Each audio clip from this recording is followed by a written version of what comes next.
Bonjour, merci d'être là. Je suis heureuse de vous retrouver ici, dans le podcast Line, un espace un petit peu à part, plutôt un lieu d'écoute, de prise de conscience, de retour à soi. Alors, aujourd'hui je voulais parler d'un sujet un peu particulier parce qu'on en parle très peu. Et pourtant, le syndrome de la fille aînée, c'est un des poids invisibles, je dirais, que portent beaucoup d'entrepreneuses atypiques, HPI, HPE, hautes sensitives, femmes sigma. Et dans cet épisode, j'avais envie de vous montrer les liens entre le syndrome de la fille aînée, le human design et les blocages financiers, les money blocks. Que ça peut générer, parce que oui, les trois sont liés. Autrement dit, quand ton rôle de fille aînée sabote ton business et comment ton human design te montre la sortie. Allez, c'est parti. Alors, fille aînée, un rôle qu'on t'a assigné tôt, très tôt, dès l'enfance. Alors pour le coup, je suis concernée parce que moi, je suis la fille aînée. On est deux enfants dans ma famille, donc j'ai une sœur et je suis l'aînée de 7 ans. On a 7 ans d'écart. Un gros écart du coup. Donc je me suis reconnue en fait dans ces axes-là. Si tu es la fille aînée, il y a de grandes chances que tu aies grandi avec cette idée implicite que il faut être responsable. Tu dois montrer l'exemple. Tu es l'aîné, moi je l'ai souvent entendu cette phrase. C'est toi l'aîné, montre l'exemple. Ça, c'est typiquement des phrases qu'on nous dit en tant que fille aînée. Implicitement, tu peux porter le fardeau familial aussi, tu peux t'occuper des autres avant toi, tu as appris à t'occuper des autres dans la fratrie avant toi, tu peux prendre un peu la place de deuxième maman aussi quand tu es la fille aînée. Donc voilà, il y a plusieurs idées implicites en tout cas qui nous ont été transmises, qu'on s'est faites avec cette position-là de la fille aînée. Et ces conditionnements-là laissent une trace profonde. Profonde parce que aujourd'hui, tu associes que ta valeur, c'est par rapport au sacrifice. Si tu ne te sacrifies pas pour quelque chose ou pour quelqu'un, tu n'as pas de valeur. Tu as associé ça. Tu as associé que l'amour, c'est être utile. Il faut te sentir utile. Il fallait être utile dans la fratrie. Et tu as associé aussi que la légitimité, c'est la perfection. Énormément de perfectionnisme chez les filles aînées. Pas que, mais voilà, là on parle spécifiquement de ce rôle. Moi je suis quelqu'un de très perfectionniste, je me suis totalement reconnue en fait dans ces conditionnements-là, quand j'ai mis le doigt dessus.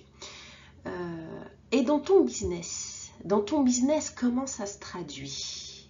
Eh bien, ça va se traduire par la sous-tarification, des prix trop bas. Parce que tu vas avoir tout le temps une petite voix qui va te dire « Ah, mais je vais quand même pas en plus demander de l'argent après tout ce que je donne. » Syndrome du contenu gratuit aussi derrière. Parce que tu as appris à donner. Alors, donner, c'est pas le problème. Quand tu es dans ce cas-là, le problème, c'est plutôt recevoir, on va dire. Donc, ça se traduit souvent par des prix trop bas. On ne tarife pas à notre juste valeur.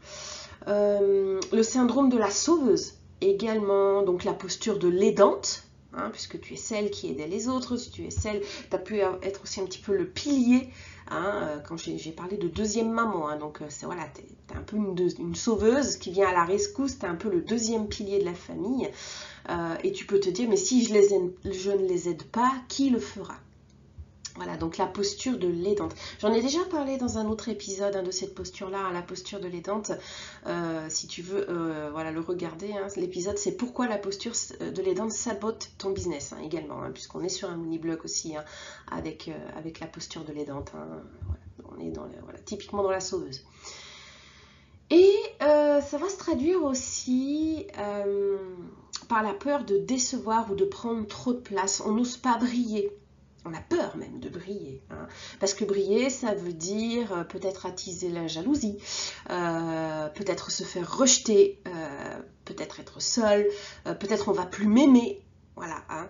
Donc il y a plein de choses comme ça qui ressortent derrière et du coup qui fait qu'on voilà, t'oses pas forcément prendre ton vrai positionnement, hein, voilà, commercialement parlant, dans ton business, hein. Tu as peur en fait de prendre ta place. Bref, on a toutes les conditions, toutes les fondations parfaites, hein, pour développer des money blocks, hein, clairement. Alors, qu'est-ce que dit ton Human Design par rapport à tout ça? Ton Human Design, en fait, il va agir ici comme un miroir, hein. Je le dis de plus en plus. Voilà, pour moi, le Human Design, c'est vraiment ça, c'est un miroir. C'est ton miroir. C'est ton miroir. Et quand on observe ta carte, eh ben, on voit clairement les centres où tu portes des conditionnements familiaux, hein. Comme par exemple là, les conditionnements familiaux liés à cette posture de fille aînée. Ça peut être lié au chakra, enfin au centre cœur, hein, centre de l'ego, ça peut être la racine, ça peut être la gorge, hein. C'est souvent les centres qui sont bloqués, c'est souvent là où il y a des money blocks quand on a eu cette posture. On voit clairement aussi la façon dont ta stratégie et ton autorité sont court-circuitées, hein, par ce besoin d'être la bonne fille, d'être l'exemple. On te l'a dit, on n'a pas arrêté de te le répéter, et tu dois donner l'exemple, tu dois montrer l'exemple, hein. Et ce besoin-là de montrer l'exemple, hein, voilà, d'être la bonne fille, hein, d'être perfectionniste, ça court-circuite complètement ton autorité naturelle, en fait, hein, ta stratégie et ton autorité. Donc ça te désaligne complètement. Et on va voir également, clairement, là où ton vrai talent est étouffé, hein, voilà, par le rôle imposé par la fille aînée. Hein, et tu le fais sans t'en rendre compte, hein, puisque tu es habitué à avoir cette place-là, hein, voilà, ce rôle-là, depuis petite. Hein, donc tu le fais sans t'en apercevoir. J'ai envie de dire, même pire, tu peux même croire que certains comportements sont nobles, hein, comme le fait de montrer l'exemple, comme le fait d'être responsable, comme le fait de t'occuper des autres avant toi. Moi, c'est des choses que je pensais être des qualités, hein. Je pensais que c'était noble. En réalité, ça plombait mon business. Voilà, c'est des money blocks. Hein, là, ça m'empêche, et ça m'empêche encore, hein, encore, hein, ça ressort encore, hein, par moment, ça m'empêche de me développer, hein, d'expanser, hein. Je te donne un exemple. Par exemple, voilà, une entrepreneuse qui a une ligne 4. Tu as une ligne 4 qui s'empêche de réseauter, alors que c'est le point fort de la ligne 4, parce que voilà, c'est pas responsable, c'est pas sérieux. Ou ça me rappelle une cliente, j'avais une cliente, elle avait une ligne 4, hein, un profil 4-6 dans son design. Et elle me disait, en fait, elle pensait qu'on ne pouvait pas faire de business avec les amis. Donc, elle s'interdisait de parler de son business, de son entreprise, à ses amis. Alors que pour une ligne 4, ça va passer par les amis, même pratiquement exclusivement par les amis. La qualité du réseau fait sa qualité de vie, hein, pour la ligne 4. Je ne parle pas des autres lignes, là, je parle vraiment de la ligne 4. Donc là, gros blocage, hein, gros money block au niveau relationnel et gros désalignement avec sa ligne 4, hein, parce qu'elle pensait que voilà, c'était pas sérieux et que non, on pouvait pas faire de business avec les amis. Il y a souvent des blocages relationnels, hein, que je vois passer chez les lignes 4 là-dessus. Et la cliente en question, je me rappelle, c'était une fille aînée, hein, elle était l'aînée de sa fratrie également. Alors je dis pas que c'est systématique, hein, mais il y a des rapprochements comme ça qui peuvent se faire. Autre exemple, ça peut être par exemple quelqu'un qui a un cœur non défini, hein, voilà, l'ego non défini. Le principal money block, c'est que tu doutes de ta valeur en permanence, hein, voilà. Et comme je l'ai dit, quand tu es fille aînée, tu as souvent associé ta valeur au sacrifice que tu fais, hein. Donc ça peut être, voilà, ça peut amplifier, hein, du coup, si tu as le cœur non défini, et ça va se traduire par un blocage sur les prix, hein, dans ton business. Tu sous-tarifes, tu fais du prix bas. Hein, moi, des clientes qui sous-tarifaient parce qu'elles avaient un cœur non défini, moi j'en ai vu passer plusieurs, et je suis dedans, hein. J'ai un ego non défini, et j'ai été longtemps dans la sous-tarification. Donc voilà, ça c'est un autre exemple aussi, hein, de comment ça peut se traduire. Autre chose, encore un exemple, voilà, une entrepreneuse qui a une autorité émotionnelle. Hein, mais qui a appris du coup à réprimer ses vagues parce qu'il faut être responsable, parce qu'il faut montrer l'exemple, donc toi t'as pas trop le droit à me flancher, donc tu apprends à réprimer tes sentiments, à réprimer tes émotions, tu apprends à pas parler de toi en fait, hein. Tu te mets au service des autres et du coup tu réprimes tes vagues émotionnelles, sauf que bah, quand tu as une autorité émotionnelle, c'est de la dynamite en fait de faire ça. Tu bloques carrément la clarté de tes décisions, en fait tu bloques ton décisionnel professionnel, donc tu bloques toutes tes décisions business. Et du coup, bah, comment veux-tu te développer correctement s'il y a un blocage, voilà, s'il y a un money block à ce niveau-là. Donc voilà, hein, ça peut avoir vraiment des impacts en fait qu'on soupçonne pas. Parce que de premier abord, comme je te l'ai dit, souvent on pense que c'est noble, on ne les soupçonne pas et pourtant les blocages sont bien là. Donc voilà, pour donner un peu quelques exemples et comment le Human Design peut te les mettre en miroir et peut t'en faire prendre conscience et te montrer du coup comment voilà, en sortir. Alors, quand le syndrome se transforme en money block, hein, le problème, il est là. C'est que tant que tu restes coincé quelque part dans ce rôle de l'aîné que tu vas reproduire dans ton business, puisque tu as été habitué à cette posture depuis petit, tu le reproduis. Hein, tu le reproduis partout. Tu le reproduis avec tes amis, tu le reproduis dans le domaine amoureux et tu le reproduis également dans le domaine professionnel, hein, donc dans ton business. Tu vas t'épuiser.